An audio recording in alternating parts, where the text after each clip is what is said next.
When I worked in mini computers as a supervisor in 1988, I had all 3 shifts and was required to investigate any report that came my way. I, along with another supervisor, began fielding reports of unusual events happening in our offices. Clocks falling off walls, doors falling off computer cabinets, things dropping off shelves, stuff like that. We investigated and documented each report and soon became known as the Ghostbusters. One of the computer operators, Acantha, had recently died of cancer. I only knew her for a couple of years before she died, and during that time, and before she was diagnosed, and before I was her boss, she was known for sitting in the office, smoking, playing computer games. I remember this was 1988. When I became the temporary boss, I had limited authority. Typically it was Bob, an operator, who did most of Acantha's computer room work because smoking was not allowed in the computer room. It's bad for computers. When another operator, Annie, returned from disability leave with high blood pressure, Annie and Acantha were the only 2 on the evening shift my first night on duty. Acantha was playing video games and smoking, of course. A while later, Annie came to me and was pretty upset. She said that she wasn't up to doing her job as well as Acantha's. I told Annie, just do your own work, and then I looked over at the schedule on the wall. Acantha was a union steward, and she came over to see what I was looking at and said, "What?" like she was ready to challenge me. I shrugged, and I said, I told Annie she's only responsible for doing her own work.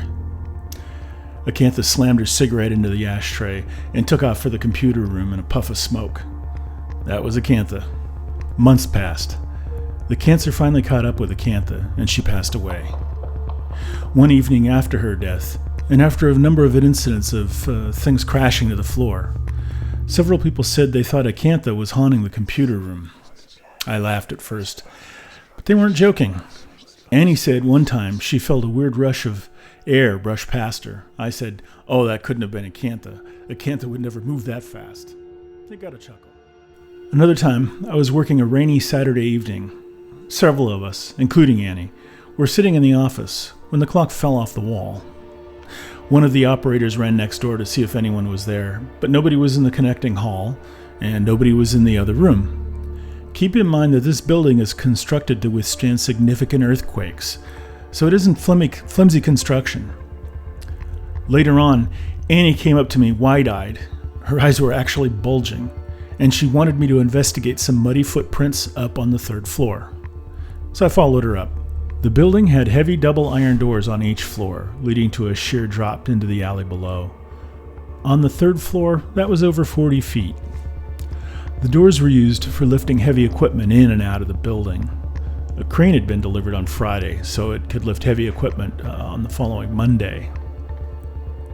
The iron doors should have been locked, but they were wide open, and a safety chain was all that separated us from a really nasty fall into the alley below.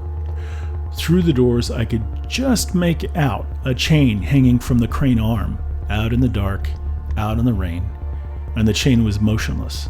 But down on the floor, starting at the open doors, right about a foot inside the door, were muddy footprints leading into the building, coming straight from the open doors, as if someone had swung over from the crane's dangling chain through the open doors and left a muddy trail as they walked across the white floor.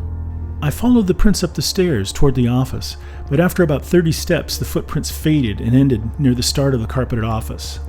Where did the footsteps come from, and who made them? How did they get all the way up to the 3rd floor without leaving any physical evidence we could see? They couldn't have floated up, and the chain in the crane was too far away from the building for them to jump. But there the footprints were.